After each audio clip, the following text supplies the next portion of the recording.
Vinny, first of all, presumably there was a great feeling amongst the players after that win against Brentford, but then obviously you got a lot that went off and jetted away on international duty. Did that kind of come at the wrong time for you in a way? Would you have preferred to have kept that positivity and kept the momentum going if you could? No, I don't really think there's a good or a bad time. I think it's good that we won the game.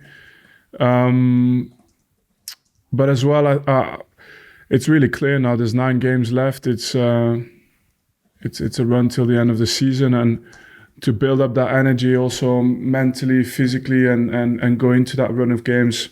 We'll see. Maybe it's not the worst thing. I mean, we're very focused on the games ahead now. You mentioned that 9 games before and said it's going to be a bit like having 9 cup finals. Yeah. Did you change your approach at all because of that? I don't think I said that. Do you know why? Well, you misquoted. Because it's so cliche, I try to actually not say it. But it's absolutely true. 9 cup finals. I've said it now. But it is of that importance. But I have to say that for us, I think the feeling has been like this already for a while. I don't think... with like the Chelsea game, you play against a top team, but it's not a luxury game for us. They're all important games in terms of getting points, and we saw the feeling that it gives you when you do achieve it. The West Ham game was unfortunate, but in terms of where we're at the moment, is we hope we can keep getting results. How do you then take that positivity from that feeling, that winning feeling against Brentford, and harness it now for pushing it through into the rest of these games now, do you reckon? No, I think in tough times we've always remained strong, and we've always kept the belief. So all of a sudden when you have a win, I hope that kind of encourages that. We're not really a team that's too phased by we're not a roller coaster team. I don't think, at least not emotionally. So I feel pretty confident that win or lose, we're always able to get back on track. But it's about winning at the moment. Obviously, a lot was made in terms of the keeper selection and bringing Muric back in. What are your thoughts now in terms of your selection process going forward? You said it's a great luxury to have 2 great keepers. So what's in your mind in terms of what you will be thinking about for that selection in future? No, it's not too difficult. You say a lot has been made. From my side, nothing has been made out of it. It's 2 very good goalkeepers, and it's all about the team right now. I think every decision that we make is for 1 goal and 1 goal only, and it's to stay up. So there's really nothing else that comes into play at the moment. In terms of Chelsea, been a strange kind of a season for them, but they seem to be getting a lot of good results in recent weeks and months. What do you make of how they're evolving under Mauricio Pochettino?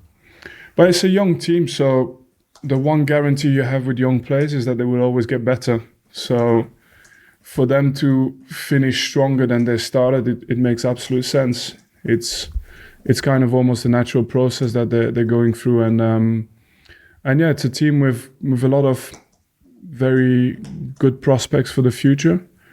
Of course, they have the pressure of results always, but in our case, I mean, it's no different for us. We have a young team as well, and the same need for results. Just one last one from me. It's another big important game going on Sunday. I'm sure you'll probably be keeping an eye on with 2 old friends of yours in Pep and Mikel going head to head. In terms of their characters, obviously great friends previously, but great rivals now. What do you think their processes will be like in preparing for a massive game like this? You know what I think of the characters. They're awesome people and representing 2 great clubs. I have my favourites, of course. But I think you'll have to understand as well, I can't be the pundit on this one. We have too important of a game ourselves, and that's the only thing I'm concerned with. Thank you very much. Thank you. Dan, your Lancashire? I think it's fair to say it's an unusual Premier League season, isn't it, with points deductions and all that goes along with it.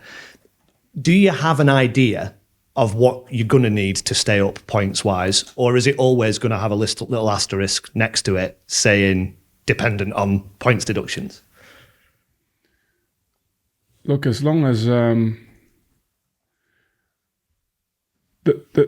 the things I can't control, so I don't focus on it. The only thing, as long as it's not a referee or VAR decision that gets in the way of us getting points, I'm pretty much, it's none of my business. And I'm pretty much about what my team has to do. So yeah, from the things I can't control, these are not the things I'm concerned with. So if you take the points deduction situations out of it, can you look at previous seasons for what teams have stayed up with to set, not necessarily a target, but a benchmark at least? I don't know. I haven't looked. I haven't looked past it. I know we have to win. That's the only thing I know. And each and every game, that's the only goal I will have. Everything else, it's hard enough to do the job than that you have to bring in so much external context and factors, and that's probably one side of the job that you guys are much better at than I am. My only concern is, what have we got to do to get points on the board in the next game and the following game and so on. 34 is the lowest I think a team stayed up within a 20-team Premier League season. I told you you're better at it than I am. I'll take that as a compliment, thank you. Yeah.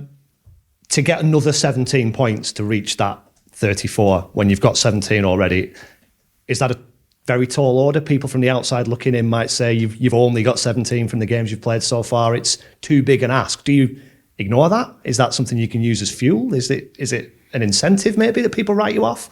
I think it's almost the nature of my job as a footballer and as a manager now to ignore this. Absolutely. And I've already said it before, but it puts things into context. I'll keep repeating it because whenever a statistic gets brought up, I think it's important. Like I said, there's 250 million players who play football in the world. 250 million, right? So that means that in this room, there's maybe a few of you who've dreamt of having a career, and yet there's only 400 or 500 players who make it into the Premier League. What's the odds of that? What would the data tell you of the odds when you want to play in the Premier League, to arrive in the Premier League when you're a young kid? So I think we're part of a select group of people who've already defied the odds just by being there. And therefore, why would we all of a sudden now, make it the most important part of what we do every day? It's true, it's a factor, but it's irrelevant in how we work towards the next games. Does it make it more precious, though, that so few people get to do it? Yeah, definitely. It should do, anyway.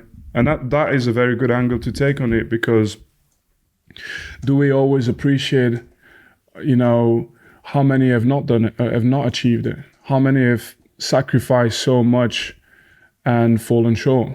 That many, sacrifice careers, education, time with the family, time with the friends, and absolutely got nothing out of the game. So then when you have a chance to be in the game, it's another reason not to concern yourself with external factors as data, like you mentioned. That in that sense, for us, it's only, you've got to do the best you can every single day, because it's a duty to do so for me when you're in this game. I know I've heard you many times talk about players learning from this experience. How much are you learning? Because obviously you'll have faced adversity in life and in your career before, but I think being at this end of the table is at least relatively new to you. Yeah, but my mentality is not necessarily, my mentality, I hope that when I'm at the age of Roy Hodgson, like I faced him this season, that I'd still be able to tell you that I'm still learning and I'm still improving. That's just something that is always there. I think it's also something that lives in the building. We want to perform, but we also want to improve every day. So this is for us not something to shy away from. It's something to turn into a strength. And I think you can. Definitely, if in your mindset, you've always got like a little bit of like a bigger drive, right? My ambition for this club doesn't stop after the next 9 games, if that makes sense. It's continuous. Is there we talked last season quite a lot about the bigger picture and developing players and making them better and thinking about not just one season but multiple seasons. Does that remain, even though there is uncertainty about where you'll be playing next season division-wise? Yeah, no, there is. I wouldn't say that there is no uncertainty. I think we started the season with just two very clear scenarios. We could be in the Premier League and we could be in the Championship. And I think we worked everything around those two scenarios. So it's not like there's a surprise around the corner whether we stay up or whether any other scenario happens. It's not the case. I think there's consistency and for us now, the bigger picture is not necessarily what we need to talk about. It's the next game. The bigger picture, we speak about it in January, or we speak about it in the summer during pre-season. Once we've got that boxed off, we focus on the next game, which is now Chelsea. And on the medium-sized picture, how hard is it when it's an international break, keeping tabs on everybody and keeping your fingers crossed that they're all going to come back okay and indeed continue, good performances with their nation? Well, look, we've been lucky.